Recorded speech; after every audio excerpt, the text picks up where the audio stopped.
go. Hey, this is Nikki Kobrowski, and we are out at Crown Hill Cemetery this morning. We've been a bit derelict because October's so busy for us that we did not get down here on the anniversary of Dr. Knabe's death, so we're going to go see her today and maybe come back out here on her birthday in December. In a month. I still remember bringing gardenias out here a few years ago and running all over God's half acre to find them because I thought, you know, every flower store is going to have gardenias and in the middle of winter, right? And they don't. And I remember going to a flower store in Carmel, a high-end one, and he's like, well, now the care of these gardenias. And I was like, no, man, they're going to go out in the cemetery. And he's like, whoa, clutching his pearls. And I'm just like, dude, they're going to a cemetery. These were supposedly her favorite flowers. And Lord Jesus, did she have expensive taste. I think one of them was $35. So she got two. And they went out in the cemetery. So, you know, I just throw my money into the cemetery every now and then. We did not bring any flowers today because this was spur of the moment, not spur of the moment. And the flower store that I originally go to, or sometimes go to, is closed now, which is very unfortunate. Yeah, but we are in gorgeous Crown Hill Cemetery in downtown Indy. This could not be a more beautiful day. It's a little nippy outside, but it's doable with the for November. sun. Oops. Almost dropped the phone there. And so we just wanted to come out here and say hello to her. She's been a large part of my life since, what, around 2006? Sooner than that, earlier than that. 2003 then. Yeah. And I don't know if you guys understand or know how that came to be. So we were actually looking up stories about the building that she lived in at the time of her death, which is now, what is it called? It's the Salvation Army building on Barton Center of Hope. Barton Center of Hope. And somebody had been asking us about hauntings there, and we wanted to go do a little bit of history. And so we were trying to figure out what was the building, you know, before it was, you know, it wasn't even the Barton Center of Hope at the time, but we were trying to figure out what was the building, what was its history, what was it? And we had spent a long time at the state library. And this is back in the day, guys, when you didn't have newspapers.com and you didn't have, you know, newspaper archives, and everything was in an index, a paper index, and on microfilm. Microfilm. Yes, but microfilm still serves a purpose today. It doesn't last forever, unfortunately, as we're now finding. But at any rate, we were looking stuff up, and I'd gone off on some sort of historical tangent somewhere doing something. And Michael's like, oh my God, I can't believe this. Oh my God, you need to see this. And so I go over and I was like, what? And, you know, thinking, God, what's got him so riled? Because really, I didn't believe it was anything that great. And here we are. He found her murder in the building, and we did our research and then of course I'm going back to the files to see what we have under Dr. Knabe's name, and then there was a whole treasure trove of stuff, and then that was the day it changed for us. Michael here too, the first article that I remember reading was about Auguste Knabe having a dream, her cousin, that she and Helene were together in a room, and a big black snake was going between the two, scaring both of them.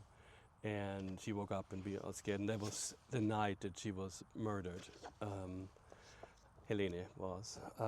So that's kind of the first article that I remember reading that really stuck with me. And yeah, we did a lot of research together when Nicole to write this wonderful book that she has here with her.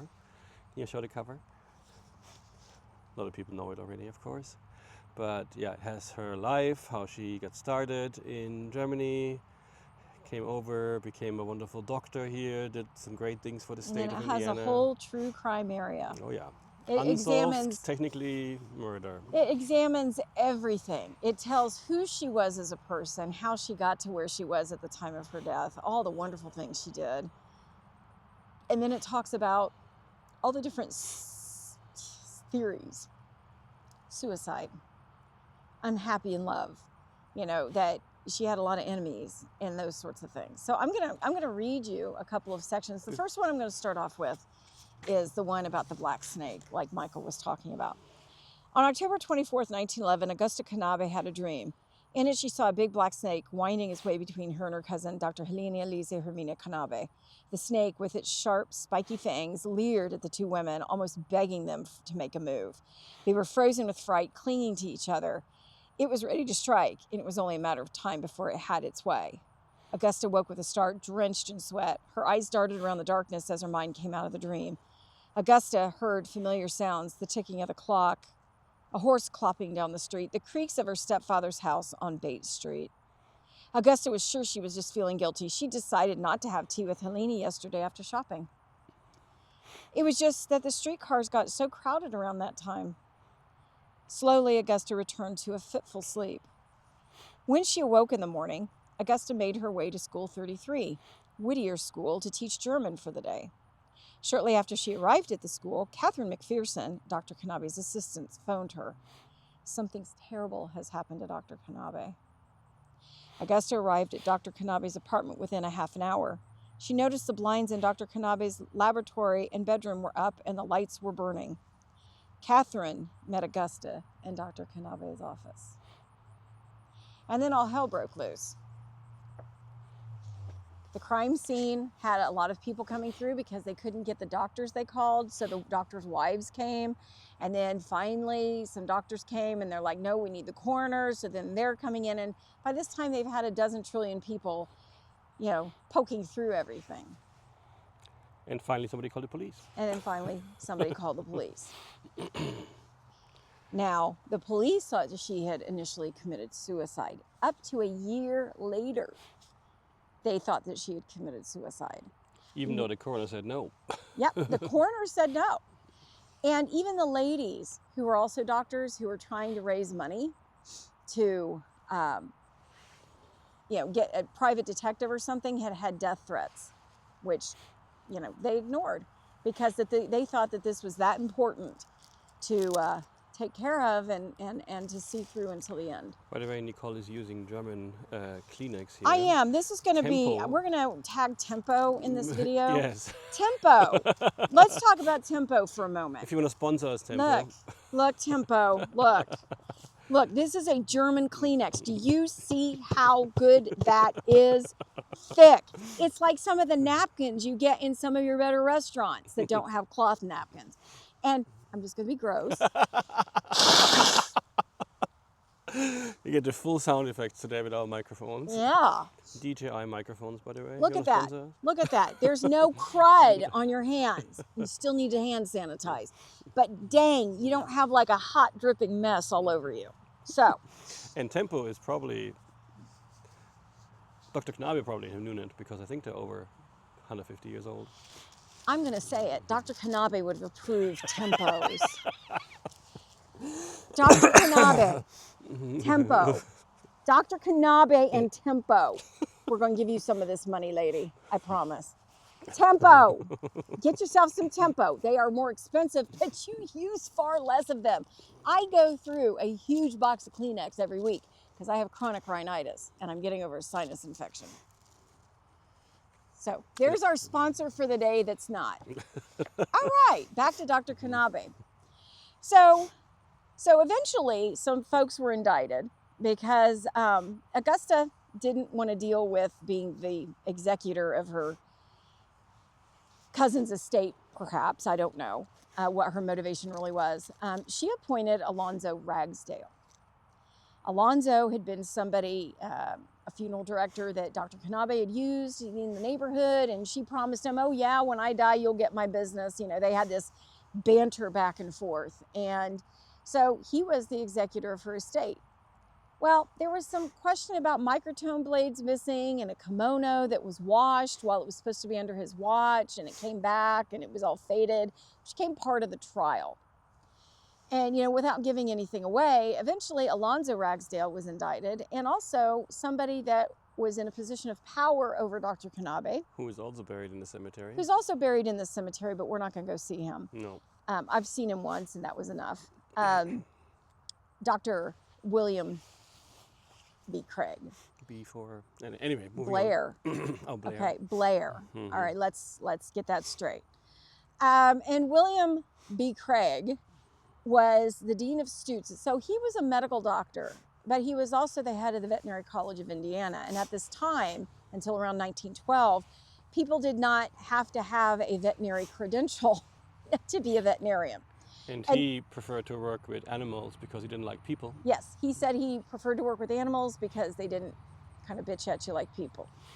And so anyway, so he was the head of the school. He was the dean of students and like a co-owner, basically.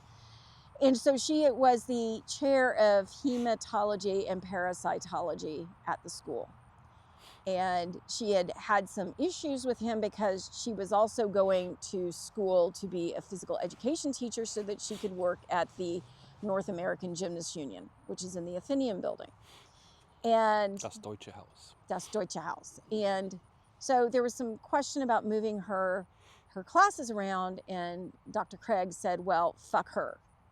And that doesn't mean he's guilty of murder, but apparently she had written to a friend that she was married, or she was getting married to a man with an ungovernable, temper. And she was having a dress made that was $70. Now, some of you guys may have heard me talk about this before. When I did research for the book, first of all, it said that there was a dress that was $70 that had to be destroyed because no woman would ever want to wear that kind of dress with the story behind it.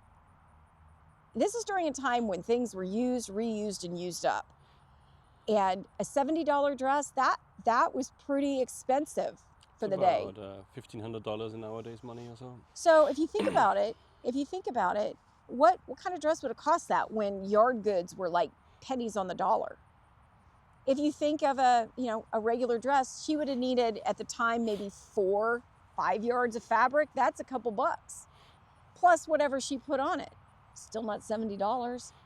The only thing that could have been that is something made of silk, satin, taffeta, Fancy. something fancy goods. And they destroyed the dress. I would have killed, I think, to have that dress in my possession. I am lucky enough, and I don't have it with me, to have a postcard that was sent to Dr. Knabe. I found it on eBay. I was just looking for a picture of the veterinary college because it no longer stands.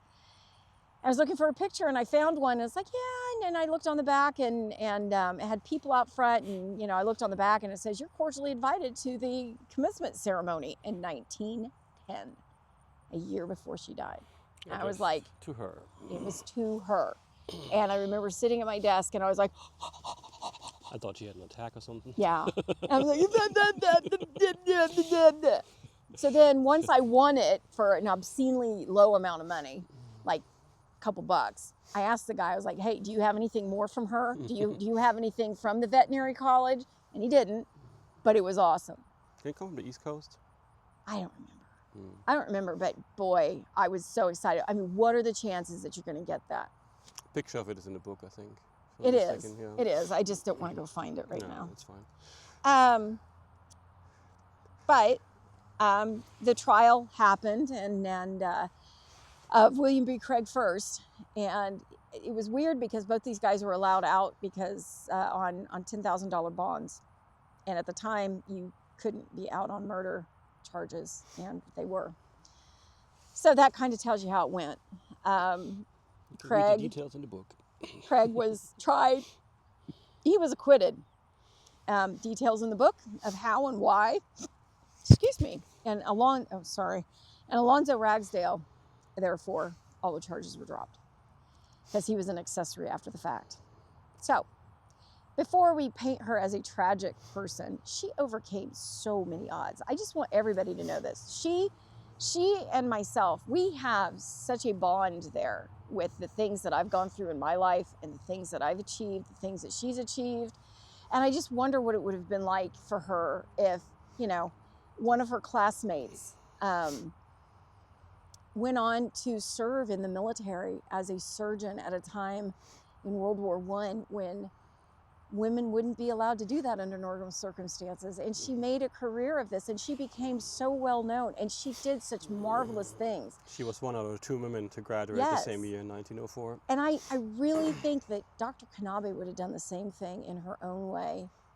And she was one of the first women, if not the first woman, the friend of hers that had graduated with her, to be buried with military honors and not be part of the military officially. So that was amazing. And I just think that she would have done the same thing in her own way. And so I always like to read one of the few things, if not the only thing that we have that she actually wrote, other than like papers for the State Board of Health and things. It said, "If I had only done differently." How often we hear those words voiced by sad-faced individuals, in most instances followed by, "If I could only live that time over again." Now, my dear, be sincere with yourself a moment. If you were put into the same circumstance again, possessing the same amount of knowledge, experience, and strength, moral and physical, that were yours at the time that which you bewail happened, would you not do the same again? Regret, if not accompanied or followed by good results, is but a waste of time. Waste of time. Therefore, if you realize that you could have done better, begin at once putting the lesson to a practical application.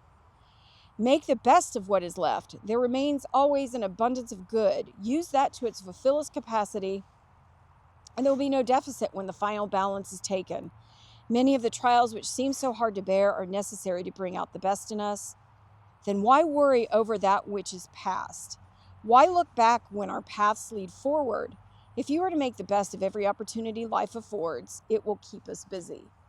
Now, I agree with all of this. If you don't learn from your mistakes, then you've got a problem, and you're just doomed to repeat the same things over again.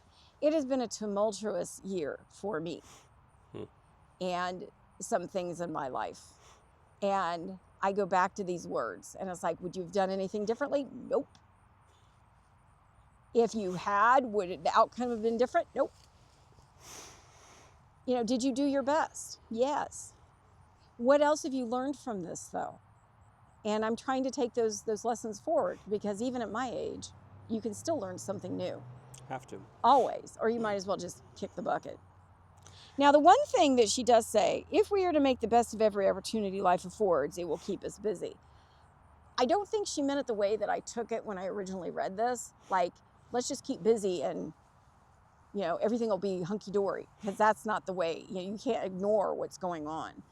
But if we make the best of every opportunity that we have, it's going to keep us busy. And I think what she really meant here is that it's going to give us what we want, because it's going to keep us busy. At least that's the way I'm choosing to interpret it today. You know, we're not the best with math. No. And I don't know if you realize that. I just realized it looking at the marker. It's going to be her 150th birthday. Wow, 150th birthday, gardenias for everybody. You get a gardenia, and you get a gardenia, and you get No. Thomas behind me, you get one too. So that's pretty amazing. I didn't realize that. 150 years old. I'm only a little over a third of that. Yet I find her so inspiring. I mean, she was an educator. I was an educator. She liked to help people. I like to help people. She was open-minded. She overcame obstacles. She helped people that were German American, African American, Irish American. Didn't matter. She saw no color. She saw no nationality. She just saw people. So, Michael doesn't like being on camera. I don't like to point at myself in this angle here. We are going to have, of course, Black Friday sales and stuff like that, but we're going to have a special for the Dr. Knabe book. Yep. 20%? We don't know yet. We don't know yet? We don't know yet. Some but there's going percent to be off. something special. Something special for Dr. Knabe. Something special for me. Oh, wait a minute. That's a song in what? Music Man? Something special. Anyway, we're here in the cemetery. Thank you, Ron Howard. I think it's section 42. or E. E, E. section E in area 42, I think. Let me double Area check here. 42, it's the best. I think the marker here says what area it is. Oh, sorry, 43. Oh man. 43. And you can find it on the Crown Hill Cemetery page. They have a really good website where you can search for people and find the area. 43 is not next to 42 or 44. Things are really scattered around with the numbers, so make sure you check it out first. 43. Well, what's this road out here? 38th Street. But you can't get in from 38th Street. You have to go. We always take 34th Street entrance because it works the fastest and it's also haunted. The building on 34th Street there. So anyway, thanks for checking this out with us, especially if you're still on this video after such a long video.